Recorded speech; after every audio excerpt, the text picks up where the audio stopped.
Everyone, આપ સૌનું સ્વાગત છે હેરિસ સર ઇંગ્લિશ ચેનલની અંદર. દોસ્તો, આજે તમારી સમક્ષ ધોરણ 10, 11 અને 12ની અંદર જે ઈમેલ રાઇટિંગ પૂછાય છે તેનું ફોર્મેટ આપની સમક્ષ હું લઈને આવ્યો છું. દોસ્તો, સામાન્ય રીતે અંગ્રેજીની થોડી અણઆવડતને કારણે આપણે અહીંયા માર્ક્સ ગુમાવતા હોઈએ છીએ. ઈમેલ જે છે એ પરીક્ષાની અંદર 5 માર્ક્સનો પૂછાતો હોય છે, પણ આપણી થોડી અણઆવડત અને ગ્રામરનું થોડું ઓછા નોલેજને કારણે આપણે શું લખવું, કેવી રીતે લખવું, એમાં આપણે ક્યાંક ને ક્યાંક થોડા અંશે ગડબડ કરતા હોઈએ છીએ. આજના ઈમેલ રાઇટિંગના ફોર્મેટની અંદર હું તમને સમજાવીશ કે કોઈપણ પ્રકારનો ઈમેલ હોય એમાં અમુક શબ્દો તો લખવા જ જોઈએ. કઈ રીતે કેટલા શબ્દો લખી શકાય એની હું સંપૂર્ણ સમજ તમને આજના ઈમેલની અંદર સમજાવી દઈશ. બીજું એક દોસ્તો, કે જો આજે જે વિડીયોની અંદર તમે એ સમજશો પૂરેપૂરું તો ઈમેલ જે લખવું છે એકદમ સરળ બની જશે. અને આ ઈમેલ જે છે તમારે પૂરેપૂરું સમજવું હોય તો વિડીયોને અંત સુધી જુઓ, કારણ કે વિડીયોના અંતમાં હું તમને ઈમેલનું એકદમ સરળ ફોર્મેટ પણ સમજાવેલું છે. જો તમે ધ્યાન આપશો તો તમે આ ઈમેલ છે સરળતાથી સમજી શકશો અને વધુમાં વધુ માર્ક્સ કેચઅપ કરી શકશો, મેળવી શકશો. અને બીજા ઈમેલ જે છે એને રાઇટિંગના વિડીયોઝ જે હું પણ મૂકી દઈશ આપણી ચેનલ પર, અને ડિસ્ક્રિપ્શન બોક્સમાં એની લિંક પણ નાખી દઈશ. તો તમે વધુમાં વધુ ચેનલ જે છે એને સબસ્ક્રાઈબ કરો, વિડીયોને લાઇક કરો અને શેર કરો. દોસ્તો, ઈમેલ બે પ્રકારના આવતા હોય છે. એક informal email writings for friends and relatives, જે તમારા સ્નેહીજનો, સગા સંબંધીઓ, મમ્મી પપ્પા, કાકા, મિત્રોને લખી શકાય. અને બીજું આવશે ફોર્મલ ઈમેલ રાઇટિંગ, જે આધિકારિક રીતે ટીચર છે, બેંક મેનેજર છે, જે ધોરણ 11 અને 12 માટે ખાસ પૂછાતું હોય છે. આજે આપણે ઇન્ફોર્મલ ઈમેલ રાઇટિંગ જે છે એ કઈ રીતે લખાય એનું ફોર્મેટ આજે આપણે ભણીશું. ફોર્મલ ઈમેલ રાઇટિંગનું ફોર્મેટ જે છે આપણે પછીના વિડીયોની અંદર લઈને આવીશું. તો દોસ્તો, ચાલો વધારે વાર નહીં કરીએ, સમજીએ ફોર્મેટ ઈમેલ રાઇટિંગ. આ વિડીયોને ચોક્કસપણે અંત સુધી જોશો કે જેથી ઈમેલ રાઇટિંગ કઈ રીતે લખવું તમે તેને ખૂબ જ સરળતાથી સમજી શકો. ચાલો જોઈએ. દોસ્તો, ફોર્મેટ ઓફ ઈમેલ રાઇટિંગ જે ઇન્ફોર્મલ, જે તમારા મિત્રો અને સ્નેહીજનોને લખવાનો છે, ધોરણ 10, 11, 12માં પૂછાતું હોય છે, તો એનું ફોર્મેટ છે સૌપ્રથમ ફ્રોમ. તમે જે ઈમેલ લખશા હશો કોમ્પ્યુટરની અંદર અથવા ફોનની અંદર તો એક ફોર્મેટ આવે ફ્રોમ ટુ CCC ને આ બધું. તો ઈમેલ જે છે લખનારનું ઈમેલ આઈડી તમારે લખવાનું રહેશે. યાદ રાખજો દોસ્તો, ઈમેલ આઈડી જે છે એ તમારે સ્મોલ લેટર્સમાં લખવાનું છે અને ક્યાંય પણ સ્પેસ છોડવાનો નથી. ફરી એકવાર, ઈમેલ આઈડી તમારે સ્મોલ લેટર્સમાં લખવાનું છે અને ક્યાંય પણ સ્પેસ છોડવાનો નથી. આપણે પછીના વિડીયોની અંદર એક આ ઈમેલ જે છે એની પ્રેક્ટિસ કરીશું અને કઈ રીતે ઈમેલ લખાય એ સમજાવીશું. તો ફ્રોમની અંદર જે વ્યક્તિ ઈમેલ લખે છે, જો તમને પેપરની અંદર આપેલું હોય તો ઠીક વસ્તુ છે, ના આપ્યું તમે તમારી રીતે લખી શકો. માની લો કે એવું લખે paresh123@gmail.com.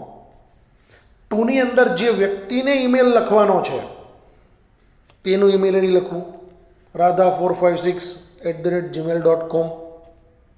આમાં કોઈ જ નવા ગતકડા કરવા નહીં. CC એટલે શું દોસ્તો? CC એટલે કર્ટસી કોપી. ઘણા લોકો એને કાર્બન કોપી પણ કહેતા હોય છે. આમાં એવું હોય છે કે જો તમે ઈમેલ જે લખી રહ્યા છો તમારે બીજી કોઈ વ્યક્તિને પણ મોકલવો છે, સેકન્ડ રિસીવર, તો એનું ઈમેલ આઈડી લખવાનું. પણ આપણે ઇન્ફોર્મલ ઈમેલ રાઇટિંગની અંદર આ CC જે છે એ લખવાનું આવતું નથી, એટલે એને ઇગ્નોર કરવું. અત્યારે ટેમ્પરરી નહીં લખો તો ચાલશે, કમ્પલસરી નથી. ત્યારબાદ સબ્જેક્ટ, તમે જે વિષય પર ઈમેલ લખી રહ્યા છો તેનો સબ્જેક્ટ જે છે એ ઈમેલની અંદર લખવાનો. ત્યારબાદ છે સેલ્યુટેશન. સેલ્યુટેશન શબ્દ દોસ્તો તમારે લખવાનો નથી. તેમાં જે આવે શું સંબોધન, જેમ કે ડિયર અનુજ, ડિયર અંકલ, ડિયર ટીના, ડિયર પાપા, જે પણ ડિયર તમારા જે કંઈ પણ હોય એ લખી શકો, પણ સેલ્યુટેશન શબ્દ લખવાનો નથી. આ ભૂલ ના કરતા. ત્યારબાદ છે body of the email. Body of the email એટલે મેઇન પાર્ટ, બરાબર? એની અંદર જે 3 ફકરા સ્વરૂપે આપણે લખવાનું હોય છે એ જ આવશે. તમારે આ બોડી ઓફ ધ ઈમેલ શબ્દ પણ લખવાનો નથી, ભૂલ ના કરતા. બોડી ઓફ ધ ઈમેલ લખવાનું નથી. એ બોડી ઓફ ધ ઈમેલ એટલે જે મુખ્ય ભાગ છે ને બોડી ઓફ ધ ઈમેલ કહેવાય, મેઇન પાર્ટ. તો બોડી ઓફ ધ ઈમેલની અંદર તેમાં તમારે ઈમેલ લખવાનો હેતુ, વિગતો અને અપેક્ષા, એમ 3 પેરેગ્રાફ રૂપે તમારે માહિતી લખવાની છે. ચાલો જોઈએ કયા કયા ટોપિક આવે અંદર, બોડી ઓફ ધ ઈમેલની અંદર શું લખી શકાય એ જોઈએ. પહેલો જે પેરેગ્રાફ છે એમાં તમારે આ રીતે શરૂઆત કરી શકો. કોઈ પણ ઈમેલ હોય સ્નેહીજનોને, સગા સંબંધીઓને, મિત્રોમાં, તો આ લાઈન તમે ફિક્સ લખી જ શકો, જે મોટાભાગના કોઈ પણ પ્રકારના ઈમેલમાં લખી શકાય. એમાં લખવાનું પહેલા પેરેગ્રાફમાં, there has been no email from you for a long time. લાંબા સમયથી તારા તરફથી કોઈ પણ પ્રકારનો ઈમેલ નથી. I hope you will be fine there. હું અપેક્ષા રાખું છું, આશા રાખું છું કે ત્યાં તું મજામાં હશે. I am writing this email with a special purpose. હું આ ખાસ હેતુથી આ ઈમેલ લખી રહ્યો છું. I would like to inform. મને તને જાણ કરવું ગમશે. હવે ટુ ઇન્ફોર્મની જગ્યાએ તમે ટુ ટેલ પણ લખી શકો, અબાઉટ, અથવા ટુ સે પણ લખી શકો. અહીંયા 2 વાર ટુ ઇન્ફોર્મ થયું છે, ટુ સે પણ લખી શકો, અબાઉટ. આટલું છોડીને તમારે જે તે વિષય હોય એને આધારિત શબ્દોમાં લખેતા 3-4 વાક્યો તમારે લખવાના છે. હવે એ તો તમારે જાતે લખવાના, એટલું તો તમે મહેનત કરી જ શકશો. બધી મહેનત અમે કરીએ, હું કરું, થોડી મહેનત તમારે પણ એટલી કરી લેવાની કે વિષયને આધારિત એટલી સમજણ તો આપણામાં હોય કે 3-4 વાક્યો એને અનુરૂપ આપણે લખીને ટાઈપ કરી શકીએ કે સમજીને લખી શકીએ. ત્યારબાદ દોસ્તો છે બીજો પેરેગ્રાફ. એમાં ઈમેલની ડિટેલ્સ જણાવતી વિગત લખવી, ડીપમાં થોડું. તો કે I want to inform you that. આનાથી શરૂઆત કરવાની અને જે મૂળ માહિતી, જે હેતુસર આપણે ઈમેલ લખ્યો છે તેને પ્રસંગને અનુરૂપ 3-4 વાક્યો જાતે બનાવીને લખવા. આપણે આગળ જે બીજું રિપોર્ટ ભણીશું એમાં હું તમને સમજાવીશ કે કઈ કઈ વસ્તુ લખી શકાય.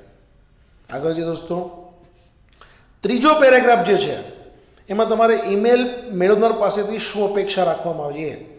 માનો કે એને પૂછો ને ભાઈ ત્યાં બધા કેમ છે, કેવું ચાલે છે તારું ભણવાનું, સેલિબ્રેશન, અલગ અલગ જે તે રિપોર્ટને અનુલક્ષીને નીચે જે વાક્યો આપ્યા છે એમાંથી તમારે શોધીને લખવાનું.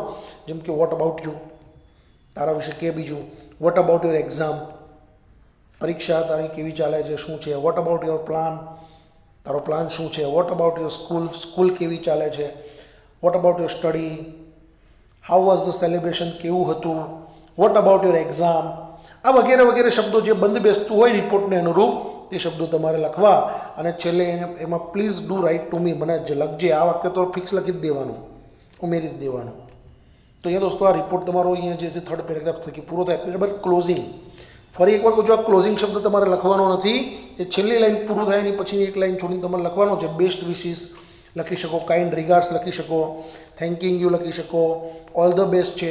એ જેવા સંબોધનને અનુરૂપ તમારે શબ્દો સિલેક્ટ કરીને લખવાના છે. અને છેલ્લે રિપોર્ટની જમણી બાજુ જે છે એ સંબોધનને અનુરૂપ જે લાગુ પડતું હોય તે, જેમ કે યોર લવિંગ ફ્રેન્ડ, યોર લવિંગ સન, ડોટર, બ્રધર, સિસ્ટર, જે કંઈ પણ હોય.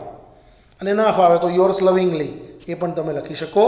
અને એ જે યોર્સ લવિંગલી લખો એની નીચે ઈમેલ લખનારનું નામ, ઘણા લોકો XYZ લખતા હોય છે, આ તમારે લખવાનું રહેશે. તો દોસ્તો અહીંયા જે રિપોર્ટ જે છે ઇન્ફોર્મલ, જે સ્નેહીજનો લખાય એનું ફોર્મેટ જે છે અહીંયા પૂરું થાય છે. હવે હું ટૂંકમાં તમને એનું ફોર્મેટ સમજાવું છું, કઈ રીતનો ઈમેલ હોઈ શકે.